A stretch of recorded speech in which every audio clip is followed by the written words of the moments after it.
A cidade de São Paulo é majoritariamente branca. Pessoas brancas respondem por 2/3 da população. Mesmo em menor número, a maior concentração de pessoas pretas e pardas está nas periferias.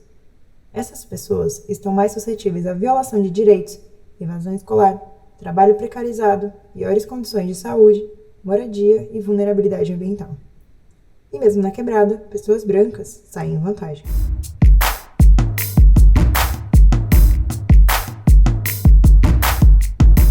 O que é a branquitude?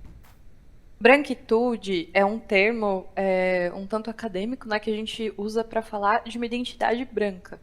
Então, branquitude nada mais é do que a identidade branca e como essa identidade se forma, como essa identidade se constrói. Os vários privilégios que as pessoas brancas carregam nos seus corpos, independente de classe, e, claro, com intersecções de classe, de gênero, de território, mas as pessoas brancas sempre vão carregar privilégios, e privilégios que não adianta dizer não, não quero. Privilégios estão aí porque o sistema racista está funcionando independente de a gente fazer alguma coisa ou não. Como é ser uma pessoa branca na quebrada? A periferia é diversa, a gente tem uma configuração de classe diversa, tem lugares que tem um pouco mais de dinheiro, tem lugares que tem um pouco menos, tem lugares que são um pouco mais brancos, tem lugares que são mais pretos. Então a gente tem uma diversidade assim de classe e de oportunidades também na periferia, e a classe vai influenciar muito, vai constituir assim a forma como vai se dar essa identidade branca na periferia também. E aí, num processo de ascensão assim social, quem é que ascende mais? Quem é que tem mais possibilidade de estudar? Quem é que tem mais possibilidade de conseguir emprego? São as pessoas brancas. Na escola, assim, quem que é valorizado? Que beleza que é mais valorizada? Mesmo quando a gente pensa nas escolas públicas e de maioria preta e parda, as pessoas brancas geralmente são as mais valorizadas. São as que são tidas como melhores alunas, são as que são tidas como as mais bonitas, as que vêm primeiro na hora de uma escolha romântica, de uma escolha afetiva, né, que vão ter seus corpos mais valorizados, que vão enfrentar uma suavidade maior em relação à violência. A minha adolescência inteira eu tentei me embranquecer, tentei deixar o meu cabelo mais baixo, enfim, essas coisas que a gente passa, não tomar muito sol, essas coisas que são muito problemáticas, entendeu? Então foi uns 14 anos que eu percebi que eu sou preta e que eu sou linda, assim. A gente tem uma maioria preta e parda nas nossas periferias, mas a gente tem muitas famílias que são interraciais. E aí, vamos pensar em que beleza que é mais desvalorizada, assim, né?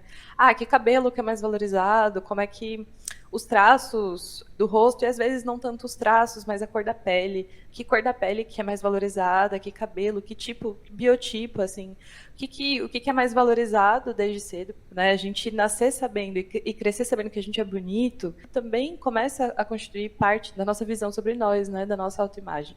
Esses privilégios, essas nuances vão sendo concedidas para as pessoas brancas, e o impacto que isso tem é da superioridade, assim, de ai, talvez eu seja um pouco melhor, né, do que os meus colegas, às vezes até irmãos. Ai, pode ser que eu seja um pouco melhor, porque de repente eu consigo ir melhor nas matérias, de repente as pessoas gostam mais de mim nos rolês, me identificam mais como uma pessoa bonita, de repente eu tenho possibilidades de namoro aqui maiores, de repente eu tenho aqui possibilidade de emprego, ainda que tenha baixa autoestima, ainda que tenha insegurança, ainda que a gente sabe como é que a pobreza se infiltra na nossa autoimagem e na nossa confiança também, mas a branquitude continua presente, sabe? As fragilidades e os problemas estão presentes, mas essas pequenas nuances de superioridade também. Muitas vezes, por conta do tom de pele da pessoa, existe um estereótipo em cima que pode ser ruim, sabe? Eu, por ser branco, às vezes eu posso ter um acesso mais fácil para as coisas, e aí as pessoas podem ter um olhar diferente para mim.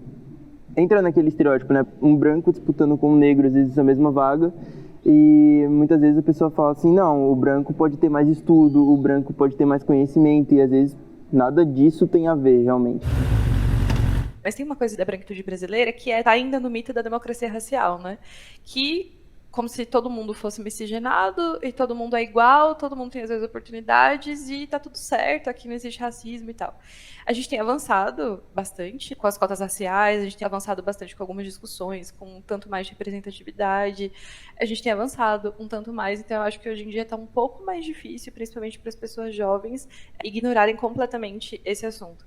Mas é difícil porque o mito da democracia racial, ele favorece muito as pessoas brancas, mas ainda coloca nesse lugar de regra. Eu acho que, por um lado, é muito difícil reconhecer os privilégios. É dizer assim, é se responsabilizar por eles, sabe? É dizer assim, pô, eu não sou realmente igual no sentido de oportunidades, eu não sou igual aqui, talvez a minha melhor amiga, talvez aos meus melhores amigos, talvez até a minha família, assim, mais próxima, né, os meus primos e tal.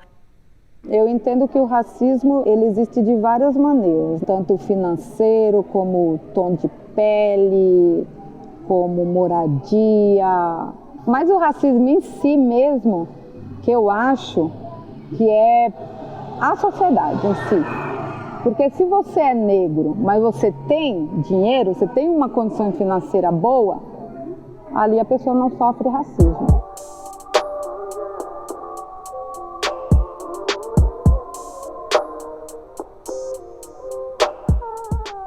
Eu acho que esse é um próprio aspecto da branquitude, né? Que é não se pensar, é não precisar se pensar, é saber que não, eu posso me abster dessa discussão aí, eu posso fingir que isso não existe, isso não me afeta, não tem nada a ver comigo, eu posso apoiar de longe, assim, não preciso pensar sobre isso. Esse é um aspecto da branquitude, pensando a partir do macro, né, do grande. Não existe um interesse político em, de verdade, mexer nas estruturas, porque mexer nas estruturas é tirar a gente que é muito rica e muito poderosa de onde tá. Então, tem, eu acho, um sentido muito macro, mas tem outros sentidos além desse muito macro que tem muito a ver com a manutenção dos privilégios. Mas tem que vencer essa coisa do desconforto, porque para as pessoas brancas falarem sobre racismo, entenderem que precisam discutir racismo, que precisam se posicionar, que precisam estudar, que precisam entender sobre raça, sobre relações raciais, sobre identidade racial, elas precisam se incomodar. E se incomodar é difícil.